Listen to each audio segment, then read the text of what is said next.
America में एक मुसलमान नौजवान दफ्तर में काम करता था। उसी दफ्तर में काम करने वाली एक अमेरिकन लड़की से उसका ताल्लुक बन गया और उसकी मोहब्बत उस लड़की से इतनी ज्यादा बढ़ गई कि उसने महसूस किया कि अब मैं उसके बगैर नहीं रह सकता। लिहाजा उसने उसके माँ बाप को पैगाम भेजा कि मैं आपकी बेटी से शादी करना चाहता हूँ।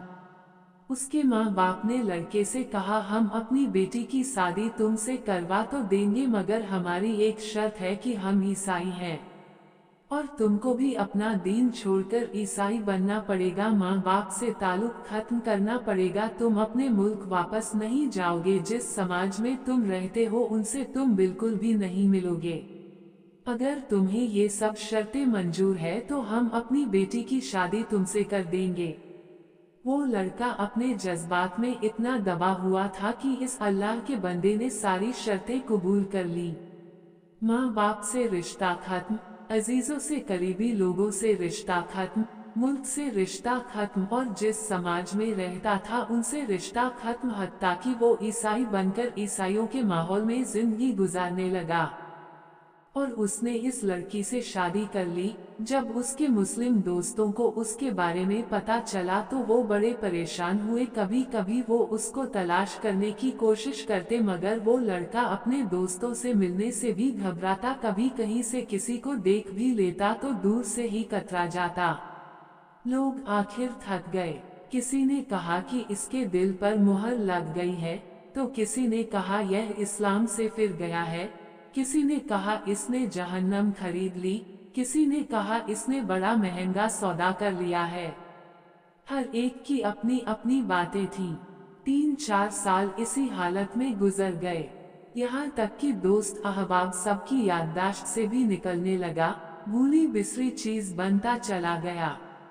एक दिन इमाम साहब ने फजर की नमाज के लिए जब दरवाजा खोला तो देखा कि एक नौजवान लड़का मस्जिद में आया है। उसने वुजू किया और नमाज की सफ में जाकर बैठ गया। इमाम साहब बड़े हैरान हुए, उनके लिए ये बात बड़ी अजीब थी।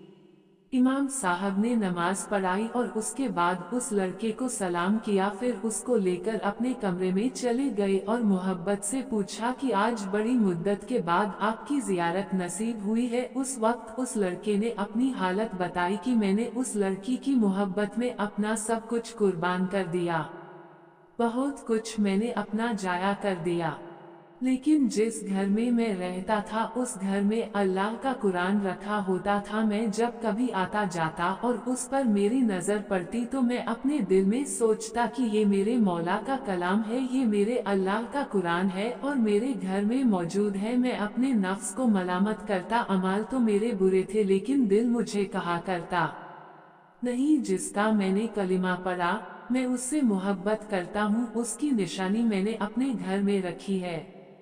इसी तरह कई साल गुजर गए। एक दिन मैं आया और आदत के मुताबिक वहां से गुजरते हुए मैंने उस जगह पर नजर डाली। मुझे कुरान नजर नहीं आया तो मैंने अपनी बीवी से पूछा कि यहाँ एक किताब हुआ करती थी, वो कहाँ है? तो उसने कहा मैंने घर की सफाई की थी, उसमें गैर जरूरी चीजों को फेंक दिया है। उसने कहा उस किताब को फेंक दिया है।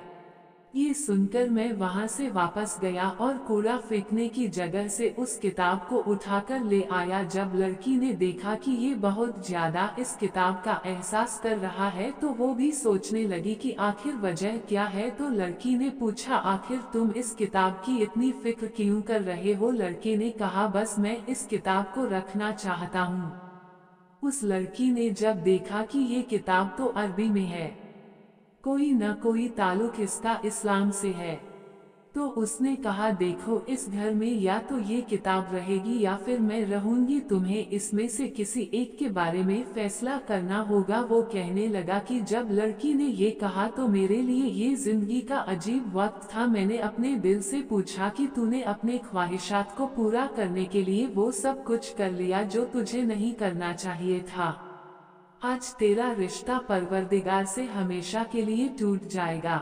अब तू फैसला कर ले कि तू इसको चाहता है या इसके परवरदिगार को चाहता है। जब मैंने दिल में ये सोचा तो दिल से ये आवाज आई कि नहीं, मैं अपने मौला को कभी नहीं छोड़ सकता। मैंने लड़की को तलाक दे दिया। फिर मैंने दोबारा कलिमा पढ़ा और अब मैं हमेशा के लिए पक्का मुसलमान बन चुका हूँ। अल्लाह का एहसान हम पर।